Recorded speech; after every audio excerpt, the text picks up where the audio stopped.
Ajar nyambut gawe.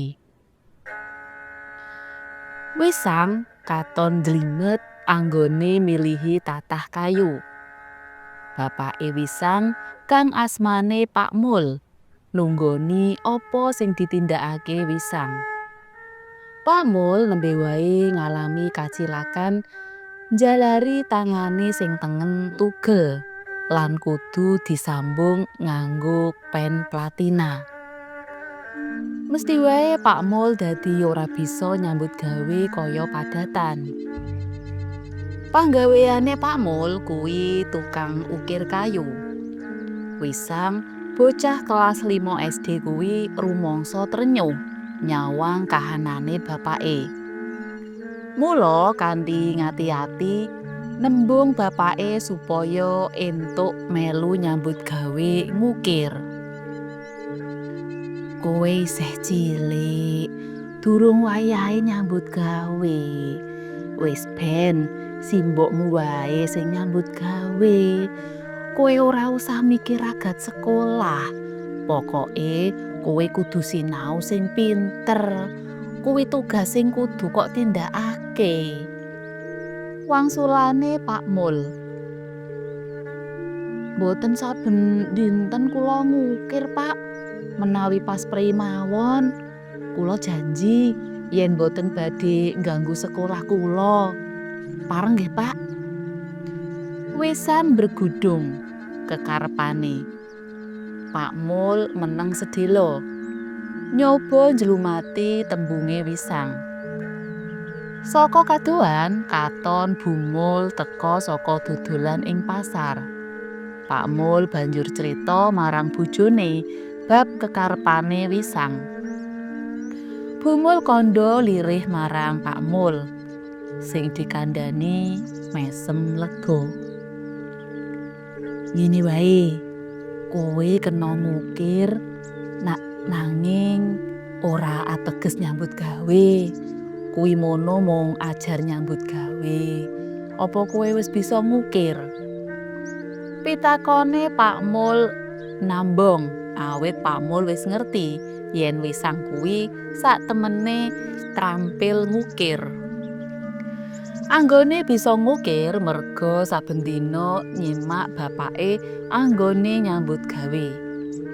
Nalika pasela Wisang praktek nganggo kayu-kayu sing ora kanggo. Saestu pareng, Pak? Inggih, kula ajeng ajar mawon, mboten nyambut damel saestu. Tembunge Wisang bungah. Nanging ora banjur langsung nggarap gaweane bapak. Kowe kudu dites dhisik. Piye, saguh ora? Sagah? Dina Minggu, Wisang kelakon diteter dening bapake. Wisang semangat nandangi tes kuwi. Dina kuwi Wisang kasil ngrampungake 4 blok ukiran agal. Pak Mul rumangsa gumun marang keterampilane Wisang. Nanging gumune didelikake. Amrih Wisang ora gumedhe lan rumangsa bisa. Wis lumayan, nanging durung lulus. Kowe isih kudu mbaleni maneh dina Minggu teruse. Tembunge Pak Mul. Inggih Pak, kula sagah. Dina Minggu candhake, Wisang kasil ngrampungake gaweane kanthi becik. Pak Mul mantuk-mantuk. Menapa kepareng kula nggarap damelanipun Bapak? Durung wayahe. Kowe durung tak tes ngukir lembut lan rumit. Minggu sesuk coba ngukira iki. Pak Mul ngulungake kayu sing wis ana corekane. Wisang nampa kanthi bungah. Dheweke rumangsa yen ukiran agal wis kasil lulus. Mula saiki mundhak tatarane kudu nggarap ukiran alus lan rumit. Bab kuwi butuh teliti lan sabar. Yen nganti ngrempil sethithik wae, genah ukirane bakal cacat. Malam Minggu, Wisang wis njlimeti blok ukiran alus sing diwenehake bapake. Kabeh ditandani nganggo potlot, amprih gampang anggone nandhangi sesuk. Esuke Wisang wis bedengkuk ngukir kanthi ngati-ati. Setengah dina ukirane Wisang dadi, banjur diwenehake bapake.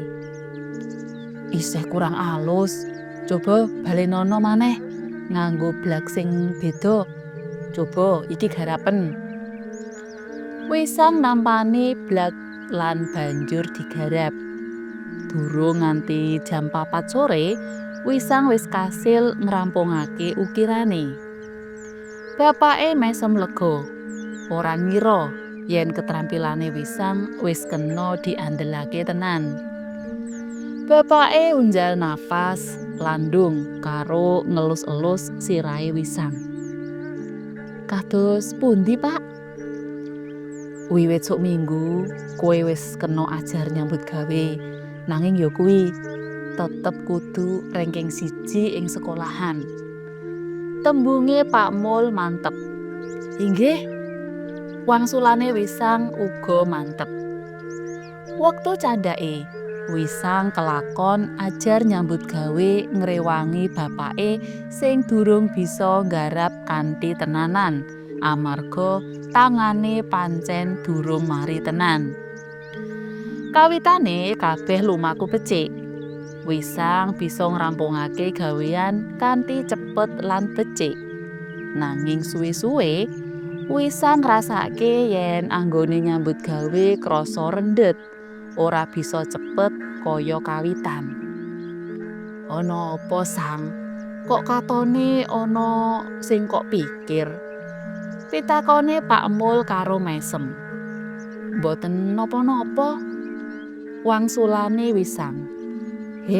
Bloko wae. Kowe krasa yen gaweanmu rendet to? Ora kaya kawitan kae." "Kok Bapak pirsa?" Bapake ngguyu karo ngepuk-epuk pundake Wisang.